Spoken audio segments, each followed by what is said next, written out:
یزید کا ایک دوست ہے جس کا نام سرجون ہے. یزید کی ساری پول کھولنے والا اور یزید کے سارے کچے چٹوں کو بے نقاب کرنے والا سب سے زیادہ اگر کوئی ہے تو وہ سرجون ہے. سرجون یزید کا ابتدائی دنوں کا دوست ہے. جب یزید کے کردار کو کوئی نہیں جانتا تھا، جب سے سرجون اس کے کردار کو جانتا تھا اور اس نے بہت باتیں کی ہے. ابن کثیر، حافظ ابن کثیر جو ابن تیمیہ کے شاگرد ہے، انہوں نے بہت بڑی باتیں سرجون کے حوالے سے یزید کے بارے میں لکھی ہے. تو سرجون کہتا ہے کہ یزید کی زندگی کا اختتام یہ ہے، اس کی زندگی کا اینڈ یہ ہے جو ہم سب کو عبرت کی طرف لے جاتا ہے. یوں تو ابن زیاد کا اینڈ، شمر کا اینڈ، یہ سب چیزیں ہمیں عبرت کی دعوت دیتی ہے کہ بہت دن تک کوئی کسی پہ ظلم نہیں کر سکتا. ایک دن وہ ضرور آتا ہے جب ظالم کو قدرت اس کے ظلم کا مزہ چکھاتی ہے. اور پھر یاد رکھنا، جس کو سزا نہیں دینا ہوتا ہے اس کی چھوٹی سی غلطی پر بھی اسے ٹوک دیا جاتا ہے اور بچا لیا جاتا ہے، اور جسے سزا دینا منظور ہوتا ہے اسے خوب ڈھیل دی جاتی ہے، خوب ڈھیل دی جاتی ہے. اتنی ڈھیل کہ انسان گناہ کرتے کرتے گناہوں میں ڈوب جاتا ہے، عادی ہو جاتا ہے گناہ کرنے کا. جو لوگ دولت کی بنیاد پہ پاپ کرتے ہیں، جو لوگ دولت کی ریل پیل کی بنیاد پر عیاشیاں کرتے ہیں، وہ سوچتے ہیں کہ قدرت ہمیں مال دے کر بھول گئی، ہمیں محل دے کر بھول گئی. لیکن سن لو، میرا رب کسی کو بھولتا نہیں ہے. اگر کوئی تحت الثری کی تہ میں جا کر گناہ کرے تو بھی قدرت اسے دیکھتی ہے. اس لیے طاقت کے بل پر، جوانی کے بل پر، مال کے بل پر کبھی اللہ کی نافرمانی نہ کرنا، ورنہ قدرت جب ڈوری ٹائٹ کرتی ہے تو پھر انسان کے توبہ کے لیے بھی ہاتھ نہیں اٹھتے. تو یزید نے خوب عیاشیاں کی، بندروں کا ناچ دیکھنا، مرغ لڑانا. اسی طرح سے معاذ اللہ سرجون نے یہاں تک کہا ہے کہ یزید اس بدترین ذات کا نام ہے کہ جب اس کی شہوت بھڑکتی، حیا کے پردے میں کہنا چاہتا ہوں، اس کی شہوت بھڑکتی تو وہ سوتیلی ماں کے ساتھ بھی اپنی ضرورت پوری کرتا، وہ پھوپھی کے ساتھ بھی اپنی ضرورت پوری کرتا. اتنا ہی نہیں، وہ لڑکوں کے ساتھ بھی اپنی ضرورت پوری کرتا. سرجون کے بیان کے مطابق یزید اس بدترین انسان کا نام ہے جس نے کتوں کے ساتھ بھی بدفعلیاں کی ہے. یزید کے محبین کم سے کم ہمارا بیان نہ سنتے، ابن تیمیہ کے شاگرد ابن کثیر کو پڑھ لیتے تو کم سے کم رحم اللہ اور امیر المومنین تو نہ کہتے. ارے تم یزید کو رحم اللہ کہتے ہو اور امیر المومنین کہتے ہو تو ہر امیر المومنین پہ سوالیہ نشان کھڑا ہو جائے گا. لوگ کہیں گے معاذ اللہ کہ یزید بھی امیر المومنین، حضرت عمر بھی امیر المومنین، تو کیا معاذ اللہ حضرت عمر کا کردار یزید کی طرح تھا؟ استغفر اللہ. سوچو، شرم کرو، دین کو کیوں بدنام کرنا چاہتے ہو؟ تو کتوں کے ساتھ بدفعلی کرنے والا یزید ہے. میرے علم میں ابھی تک یہ بات نہیں آئی. اللہ رسول کی عطا سے ہم نے اپنے بزرگوں کی بہت کتابیں پڑھنے کا شرف حاصل کیا ہے، لیکن مجھے فرعون کے متعلق بھی یہ بات نہیں ملی کہ اس نے کتوں کے ساتھ بدفعلی کی. نمرود کے متعلق بھی یہ بات نہیں ملی. بخت نصر کے بارے میں، ابو جہل وغیرہ کے بارے میں بھی یہ بات ہم نے نہ پڑھی نہ سنی کہ اس نے کتوں سے بدفعلی کی. لوگ کہتے ہیں حضرت امام اعظم نے یزید کو کافر نہیں کہا، تم لوگ اتنی اس کی برائی مت کیا کرو. تو آپ سمجھتے کیا ہیں کہ اگر اس کو کافر نہیں کہا تو کیا مسلمان کہا ہے؟ امام اعظم نے نہ اس کو مسلمان مانا نہ اس کو کافر کہا. اور امام اعظم کی فقہی ندرت تم کیا جانو؟ تمہیں تو حنفیت کی ہوا بھی نہیں لگی ہے. دراصل اگر کافر کہہ دیتے امام اعظم، ان کی فقہی بصیرت دیکھو کتنی عظیم ہے، ان کی دوراندیشی دیکھو. اگر کافر کہتے تو لوگ سمجھتے جیسے ہندوستان کے بمبئی کے کافر کی طرح، یعنی ایک محدود تصور ہو جاتا. کیونکہ بہت سارے کافر ایسے ہیں کہ جو کفر تو کرتے ہیں لیکن شراب نہیں پیتے. آپ کے بمبئی میں بہت سارے کافر ایسے ہیں جو لوگوں کے شراب چھڑانے کے لیے دوائیاں دیتے ہیں، ہے نا؟ ایسے کافر ہیں. بہت سے کافر ایسے ہیں جو کافر ہیں لیکن زانی نہیں ہیں. جو زنا کے بارے میں تقریریں کرتے لیکچر دیتے ہیں مت جاؤ زنا کی طرف. کوئی ضروری نہیں کہ کافر ہو تو زنا بھی کرے. کافر ہے لیکن زنا نہیں کرتا, کافر ہے لیکن شراب نہیں پیتا, ایسا بھی ہے. اگر یزید کو کافر کہہ دیتے تو لوگ سمجھتے ویسا کافر جیسے مالیگاؤں میں کوئی کافر رہتا ہو, جیسے بمبئی کا کوئی کافر ہو. لوگ شیطان کو کافر نہیں کہتے کیونکہ شیطان ایک اصطلاح کا نام ہے. یعنی جب بھی شیطان آئے گا, کفر کی جان شیطان, لڑائی لگانے والا شیطان, زنا کروانے والا, یعنی اس کا نام آیا اور ساری گندگی سامنے آ گئی. تو یہ شیطان ایک خود اصطلاح ہے, اسے کافر منافق مشرک کہنے کی ضرورت نہیں. نام شیطان خود ایک اصطلاح ہے. جس طرح نام شیطان ایک اصطلاح ہے اسی طریقے سے نام یزید ایک اصطلاح ہے. کافر کہہ کر اس کی برائیوں کو آپ محدود نہیں کرنا چاہتے تھے بلکہ بتانا چاہتے تھے جب یزید ہو ہر گندگی, مطلب ہر گندگی کا دوسرا نام یزید, کوئی برائی نہ چھوٹے. یہاں تک اس بدبخت نے کہا کہ محمد پر کوئی وحی نہیں آئی تھی, بس حکومت کا ڈھونگ رچانے کے لیے یہ ساری چیزیں کی. معاذ اللہ استغفر اللہ, اس طرح کی بکواس اس نے کی ہے, کتابیں بھری ہوئی اس سے, سارے معاملات لکھے ہوئے. تو سرجون کہتا اتنی گندگی تھی اس میں, اور اس کی تمنا تھی کہ ہر دن وہ ایک الگ عورت کے ساتھ زنا کرے.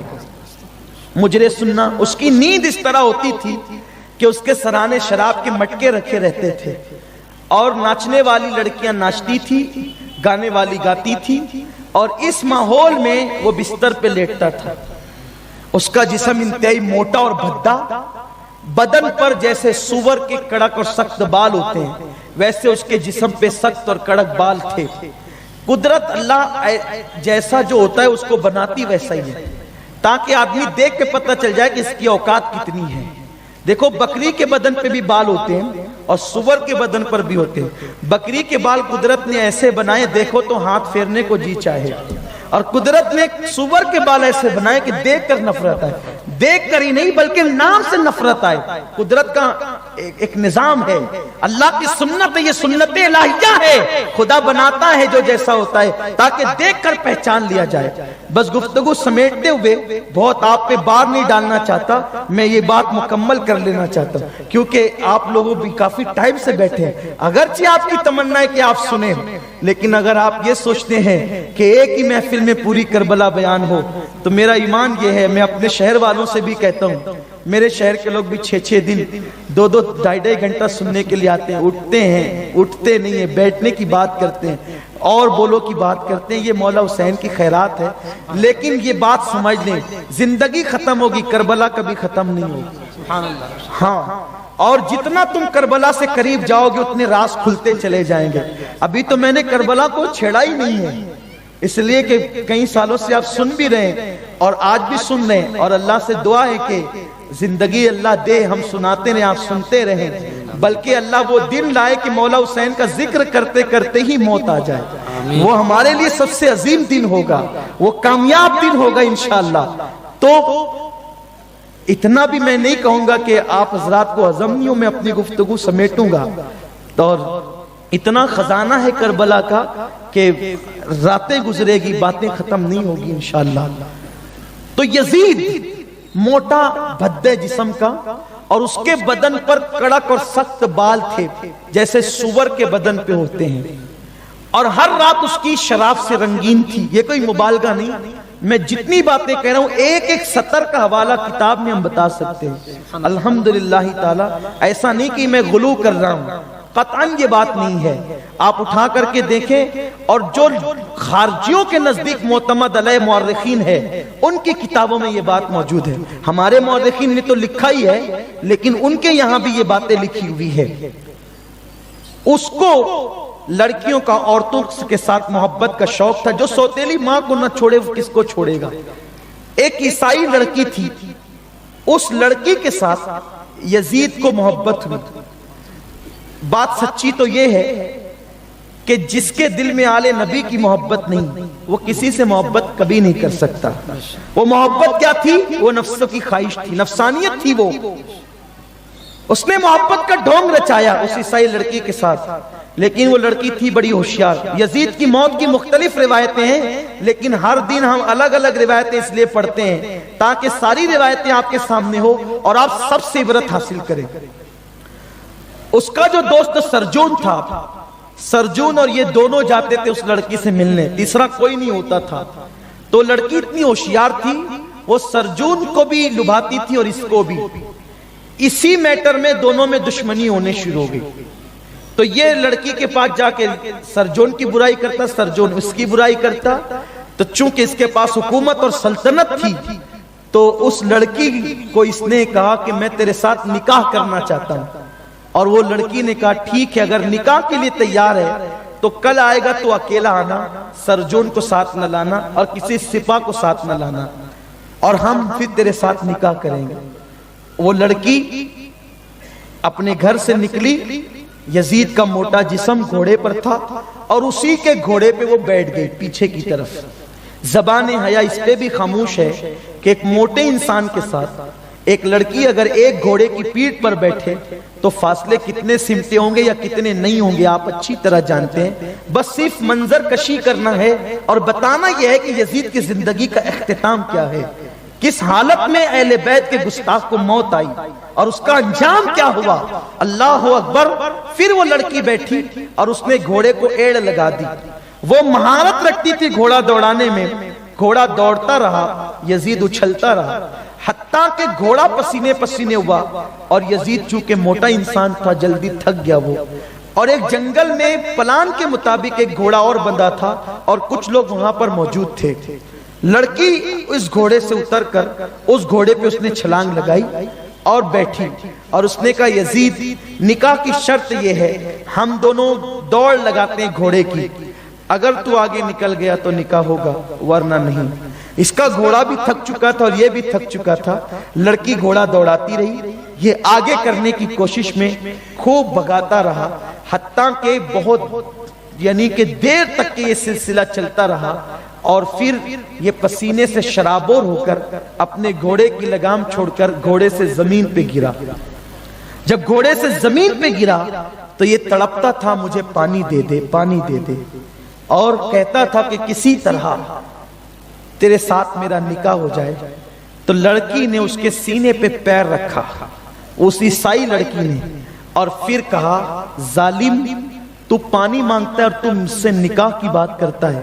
میں نے سنا ہے کہ تیرے حکم سے تیرے نبی کا گلشن ویران ہوا، جو اپنے نبی کی اولاد کا وفادار نہ ہوا وہ میرا کیا وفادار ہوگا۔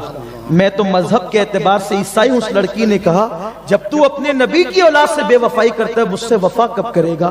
اور اس نے اپنے کمر سے خنجر نکالا اور یزید کی شہرک پر اس حالت میں جبکہ وہ پیاس کے لیے تڑپ رہا تھا اس کی گردن پر وہ خنجر چلا دیا۔ اب اس کا ملک شام میں رہنا خطرے سے خالی نہیں تھا، تو اس نے سرجون کو بلایا اور یہ واقعہ بتا کر وہ سرجون کے ساتھ فرار ہو گئی، اور اب یزید کو کاٹ دیا گیا، وہ مر گیا۔ یہ داستان کسی کو پتا نہیں۔ یزید کے 8 بیٹے تھے، وہ بیٹوں نے یزید کو ڈھونڈنا شروع کیا، تلاش کرنا شروع کیا، لیکن کہیں نہیں پایا۔ پھر ایک مرتبہ حکومت کے کچھ سپاہی یا کچھ لوگ شکار کے لیے جنگل میں نکلے، تو یزید کے لاشے کو انہوں نے اس حال میں پایا کہ اس کا لاشا سڑ رہا تھا اور اس میں کیڑے موجود تھے۔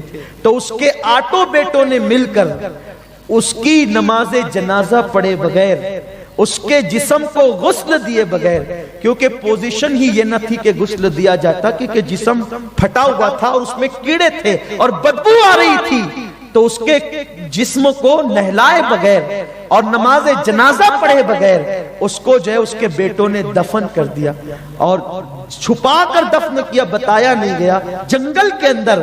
اور پھر یہاں تک حالات ہوئی کہ بس انہوں نے اعلان کر دیا کہ یزید مر گیا، اور اس کے بعد اس کے بیٹے معاویہ اصغر کو حکومت سونپنے کی بات کی گئی۔ تو معاویہ اصغر کا کہنا یہ تھا کہ جس تخت پر اہل بیت کے خون کے دھبے ہو وہ تخت مجھے نہیں چاہیے، اور اس نے لینے سے انکار کیا، وہ مر گیا۔ اس کے بعد اس کے 8 بیٹے یکے بعد دیگرے مرض میں مبتلا ہو کے مرتے چلے گئے، اور اس کی نسل وہیں پر ختم ہو گئی۔ لیکن امتحان میں وہ اس طرح ناکام ہوا، عیاشیاں کی، برائیاں کی، اختتام یہ ہوا، نسل بھی ختم ہو گئی۔ حسین نے سب کچھ لٹایا، مولا اگر تو بیٹا مانگتا ہے جوان تو لے لے، معصوم علی اصغر مانگتا ہے تو لے لے، میری جان چاہیے وہ بھی لے لے، سب حسین نے دیا، سب دیا، خدا کو راضی کیا۔ تو پھر حال یہ ہوا، کربلا سے حسین کا ایک ہی بیٹا لٹا ہوا مدینے پہنچا تھا، اس ایک ہی بیٹے میں اللہ نے اتنی برکت عطا کی کہ پوری دنیا کے اندر جہاں کئی مسلمان بستے ہیں وہاں حسینی سید آج بھی موجود ہے۔ ارے خود آپ کی بستی میں شاہ بخاری جو سو رہے ہیں یہ امام حسینی کی تو اولاد ہے، آپ غور فرمائیں۔ تو یہ فیضان حسینی آج گھر گھر بٹ رہا ہے۔ لوگ کہتے ہیں حسین کا گلا کٹ گیا، حسین ہار گئے، یزیدیوں نے گلا کاٹ لیا، یزیدی جیت گئے۔ ہم کہتے ہیں ایسا نہیں ہے۔ دیکھیے جنگ کے ایجنڈے ہوتے ہیں، ایجنڈا جو جیتتا ہے وہی جیتا ہوا مانا جاتا ہے، جو ایجنڈا ہار جاتا ہے وہ جیتا ہوا نہیں مانا جاتا۔ یزید کا ایجنڈا یہ تھا، حسین میں تیرے ہاتھ سے بیعت لے کر کے رہوں گا، حسین کا ایجنڈا یہ تھا میں بیعت نہیں کروں گا۔ یزید بیعت لینا چاہتا تھا، حسین بیعت کرنا نہیں چاہتے تھے۔ مجھے بتاؤ اگر یزید بیعت لے لیتا تو پھر لوگ کہتے یزید جیت گیا، حسین نے بیعت نہیں کی، مولا حسین جیتے۔ اور اللہ اکبر، مورخین نے یہاں تک لکھا کہ جب امام حسین کا سر کاٹ لیا گیا تو اس وقت یزیدیوں میں سے کسی نے یہ پلان پیش کیا تھا، منصوبہ پیش کیا تھا، جیتے جی حسین نے یزید کے ہاتھ میں ہاتھ دے کر بیعت نہیں کی تو چلو جلدی سے حسین کے ہاتھ کاٹ لیتے ہیں، وہی ہاتھ لے جائیں گے دمشق کو اور یزید کے ہاتھ میں ہاتھ رکھ دیں گے تو حسین کی روح تڑپے گی کہ جیتے جی ہاتھ نہ دیا تو شہادت کے بعد تو یزید کے ہاتھ میں ہاتھ دے دیا، لیکن جیسے وہ لاشے کی طرف بڑھے قدرت نے حسین کے دونوں ہاتھ اٹھا لیے تھے۔ اب مولا حسین کے ہاتھ موجود نہ تھے، مولا حسین نے شہادت سے پہلے اپنے ہاتھ بچائے، اللہ نے شہادت کے بعد ان کے ہاتھوں کی لاج رکھی اور بتا دیا کہ حسین ایجنڈے پر تو جیتے گا، یزید شکست کھائے گا۔ اور بمبئی والوں میں تمہیں کیا بتاؤں، تم تو لڑنے والے لوگ ہو، تمہارے یہاں لڑائیاں مشہور ہے۔ دیکھو جب دو گروپ لڑتے ہیں تو جو میدان چھوڑ کے بھاگ جاتا ہے اس کو ہارا ہوا کہتے ہیں، اور جو میدان میں کھڑا رہتا ہے اس کو جیتا ہوا کہتے ہیں۔ یہی تو ہے، ہار جیت کا معیار زیادہ سے زیادہ یہی ہے کہ جو میدان چھوڑ گیا وہ ہار گیا، جو میدان میں موجود ہے وہ جیت گیا۔ آپ مجھے بتائیے کربلا کے اندر اس وقت کھڑا کون ہے؟ کیونکہ جنگ تو کربلا میں ہوئی تھی، اس وقت کھڑا کون ہے؟ یزیدی یا یزید ابن زیاد شمر کون کھڑا ہے؟ ان کے پتے بھی نہیں ہے، سب بھاگ گئے ہیں۔ آج بھی حسین کا گنبد بتا رہا ہے، حسین آج سے 1350 سال پہلے جیسے یزیدیت کے خلاف ڈٹ کے کھڑا تھا، آج بھی حسین وہاں پہ ڈٹا ہوا ہے اور بتا رہا ہے میدان چھوڑ کے ہم نہیں گئے ہیں، میدان چھوڑ کر تم گئے ہو۔ میدان کربلا تو آج بھی ہمارے ہاتھ میں ہے اور قیامت تک رہے گا۔ جب تک حسین نہ آئے تھے وہ کرب و بلا تھا، حسین آ گئے کربلا رشک جنت بن گیا ہے۔ آج بھی فرشتے ادب اور احترام کے ساتھ وہاں کی خیرات لینے کے لیے آتے ہیں، اللہ ان کی خیرات ہمیں بھی نصیب فرمائے۔ ان کے گھر میں بے اجازت جبرائیل آتے نہیں، قدر والے جانتے ہیں، قدر شان اہل بیت، سر کٹانا جان دینا، کوئی مجھ سے سیکھ لے جان عالم ہو فدا۔ اے خاندان اہل بیت اپنا سودا بیچ کر بازار سونا کر گئے، کون سی بستی بسائی تاجران اہل بیت پورے کرتی ہے، عروسان شہادت کا سنگھار خوب دولہا بنا ہے۔ ہر جوان اہل بیت بے ادب گستاخ فرقے کو سنا دے اے حسن، بے ادب گستاخ فرقے کو سنا دے اے حسن، یوں کہا کرتے ہیں۔ سبحان اللہ، سبحان اللہ، سبحان اللہ، سبحان اللہ، یوں کہا کرتے ہیں اس شان سے کہا کرتے ہیں، یوں کہا کرتے ہیں سنی داستان اہل بیت، اس شان سے کرتے ہیں کہ صحابہ کی بے ادبی بھی نہ ہو اور اہل بیت کا حق بھی ادا ہو جائے۔ حق تو یہ ہے کہ حق ادا نہ ہوا۔ اللہ ہم سب کو صحابہ اور اہل بیت کی محبت میں قائم رکھے، اسی پہ زندگی دے، اسی پہ موت عطا فرمائے۔ آقا نے فرمایا من مات حب آل محمد ماتا شہید، جو میری اہل بیت کی محبت میں مر جائے اللہ اسے شہادت کا مقام عطا فرمائے۔